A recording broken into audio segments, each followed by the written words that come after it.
Hello, Israel. It's me, Seven Heaven, coming to you again with another video. Okay, I want to say I do not have no rights to the music or video. I have no rights to it. It's only for educational purposes only. Let's get into it, Israel.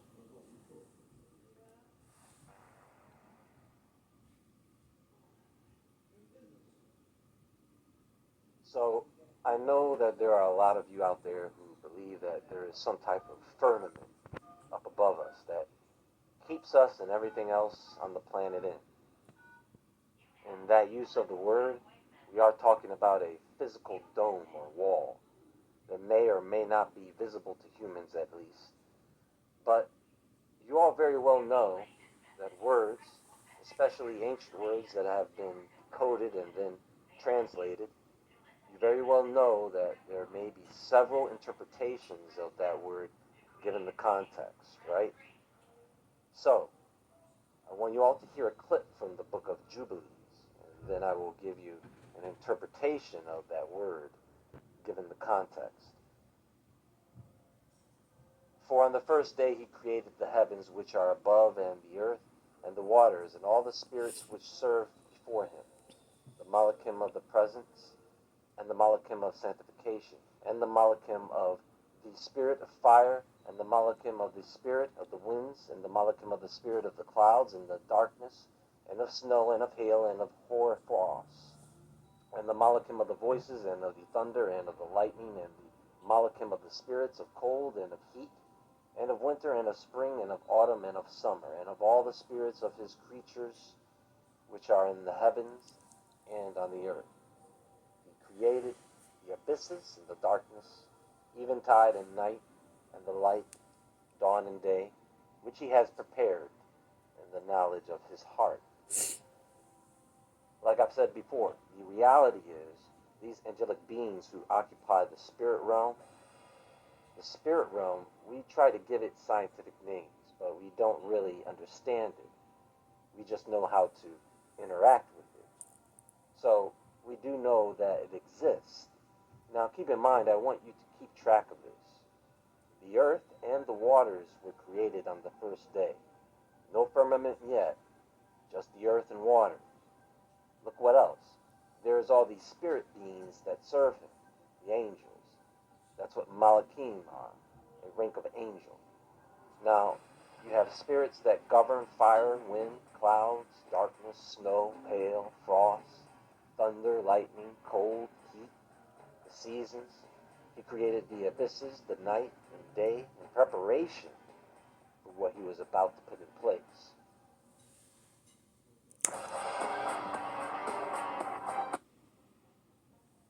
This is the Orcam Learn. It's going to teach you what you need. You should give it a try. This looks really cool, thank you. Orcam invent. And thereupon he saw his works, and praised him, and lauded before him on account of all his works. For 7 great works did he create on the first day. So thus far we have earth, which has a certain form of water with no atmosphere. And on the second day he created the firmament in the midst of the waters. And the waters were divided on that day. Half of them went up above, and half of them went down below the firmament that was in the midst over the face of the whole earth. And this was the only work Yahweh created on the second day. So the only thing God did on this day was create the firmament. Listen, a division between water, meaning it is the dividing layer between liquid water and water gas. We have liquid water on the surface, and then it suddenly is a gas. Do you see? So now you have an earth covered in water, but now there is an atmosphere in preparation for what is to come next. Think of the firmament more as a force, because the firmament was already placed in the midst of the water before they were divided.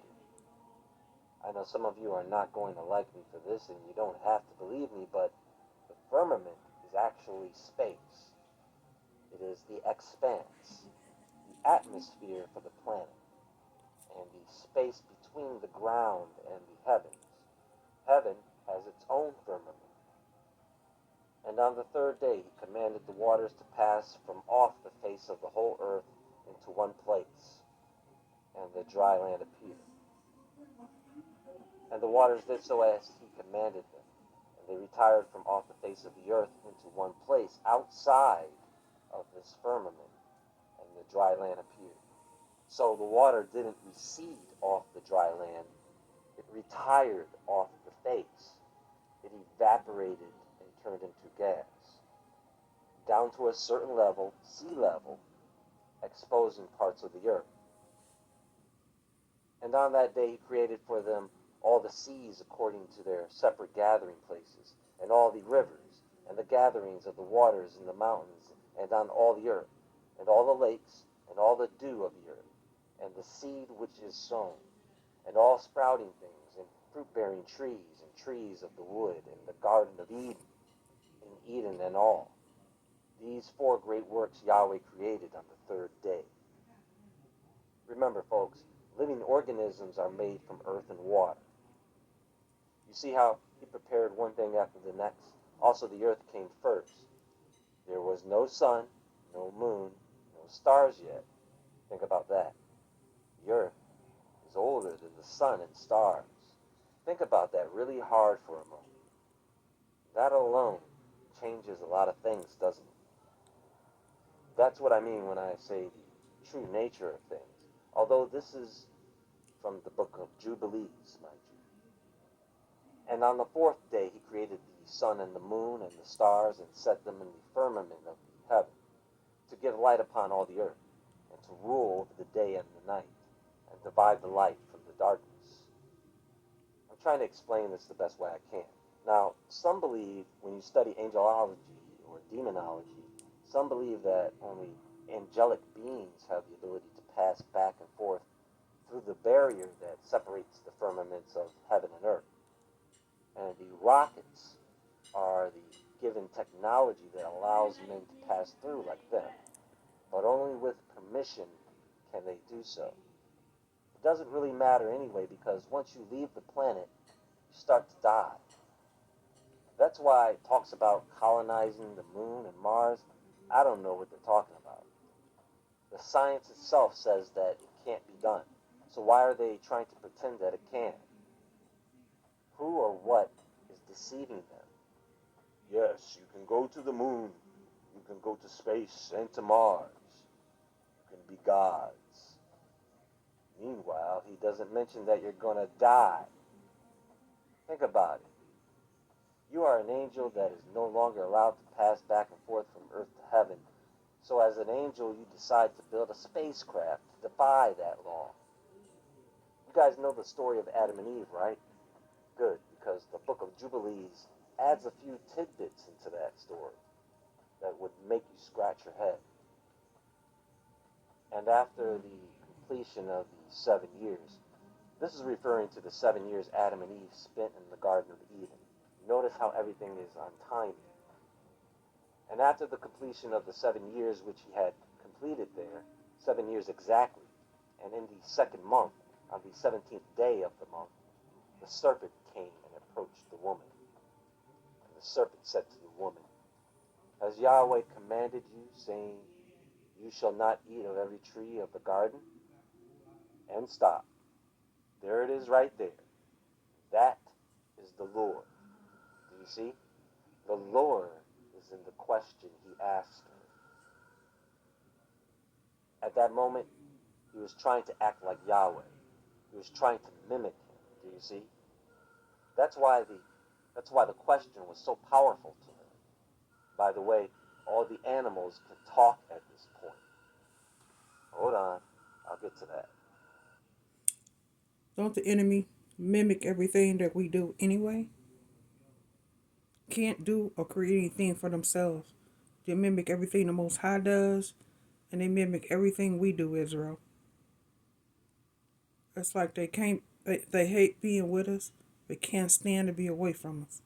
So they mimic everything we do. And she said to it, Of Of all the fruit of the trees of the garden Yahweh has said to us, eat. But of the fruit of the tree which is in the midst of the garden Yahweh has said to us, you shall not eat thereof, neither shall you touch it, lest you die.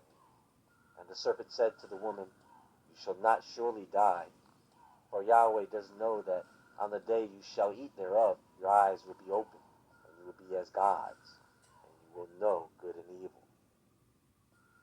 And we all know what happens after that, right? Now, here is something that is interesting that you may not know. It reads, and on that day in which Adam went forth from the garden, he offered a sweet Savior, an offering, frankincense, galbanum, and stacte, and spices in the morning with the rising of the sun from the day when he covered his shame.